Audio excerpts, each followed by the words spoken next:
Bom, gente, agora vou falar um pouco sobre as consequências da mineração, né? As consequências da atividade mineradora no Brasil do século XVIII. O que nós podemos apontar como as principais consequências? Em primeiro lugar, o aumento populacional.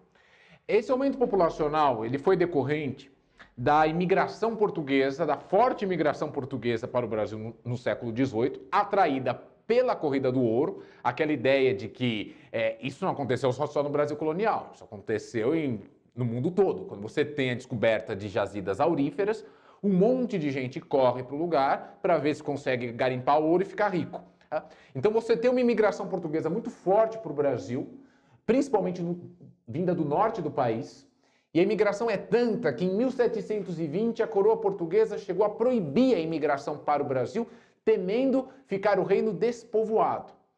E uma outra questão foi o aumento do tráfico de escravos, do comércio negreiro. Isso por quê? Porque como você tem um desenvolvimento econômico do Brasil colonial e a atividade econômica está baseada na escravidão, o número de escravos comprados nos portos brasileiros aumenta. Então, o ciclo do ouro teve suas consequências não só para Portugal, mas também para Angola, para a costa africana, que era fornecedora de mão de obra para o Brasil.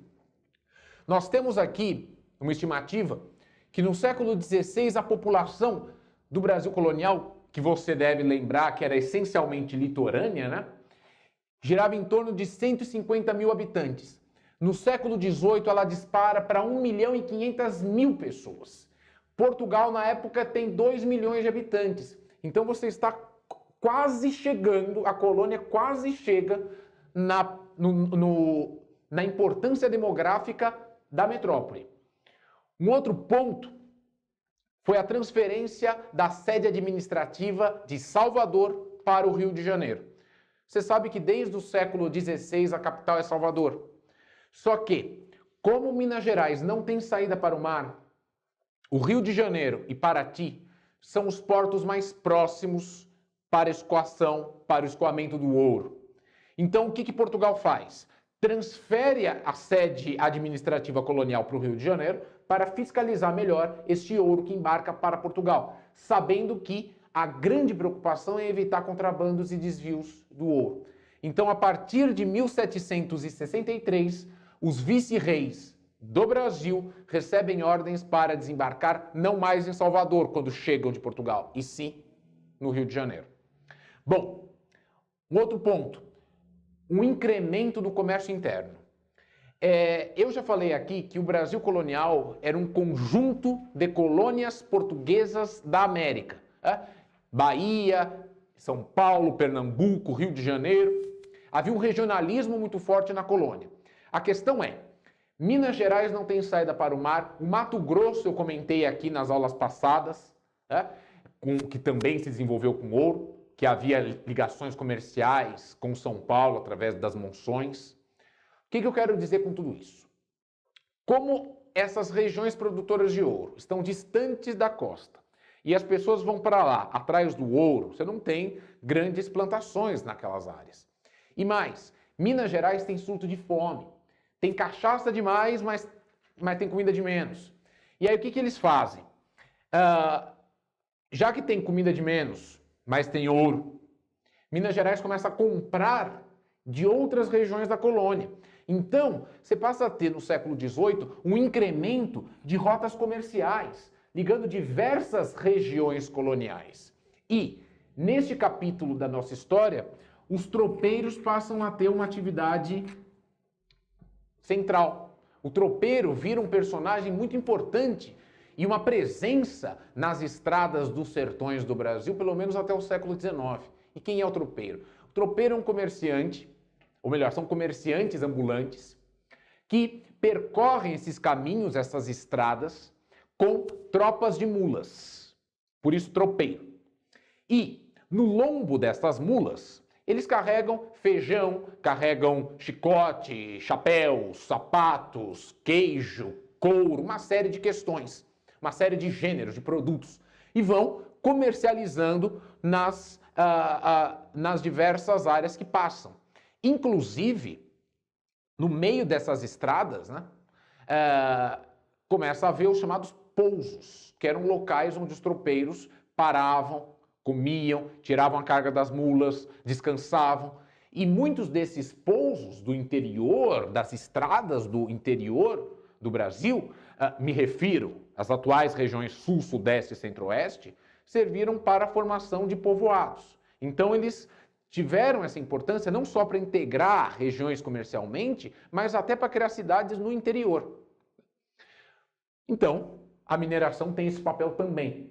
E um outro, que é a questão da pujança, que foi desenvolvida principalmente no reinado de Dom João V de Portugal. O reinado de Dom João V foi marcado pelo ouro e pelos diamantes também, porque a partir de 1729 foram descobertos reservatórios de diamantes na região de Minas Gerais. E o reinado que foi marcado por essa grande quantidade de ouro foi o reinado de Dom João V, que se dá entre 1706 e 1750. Esse período, vamos dizer que Portugal recupera um pouco do seu prestígio dentro da Europa, devido a esse ouro e essa riqueza vinda do Brasil. E o Brasil se torna, principalmente no século XVIII, a peça angular, a peça central do Império Colonial Português. Tá? Eu já falei aqui para vocês que o auge da produção aurífera se dá entre 1735 e 1756, em um período em que foi enviado para Portugal de 11 a 16 toneladas de ouro. Ao longo do século XVIII foram de 900 a 1.000 toneladas de ouro.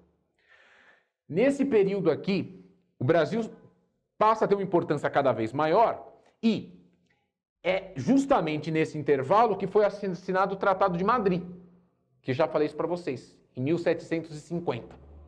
O Tratado de Madrid deu um esboço para as atuais fronteiras do Brasil. Mas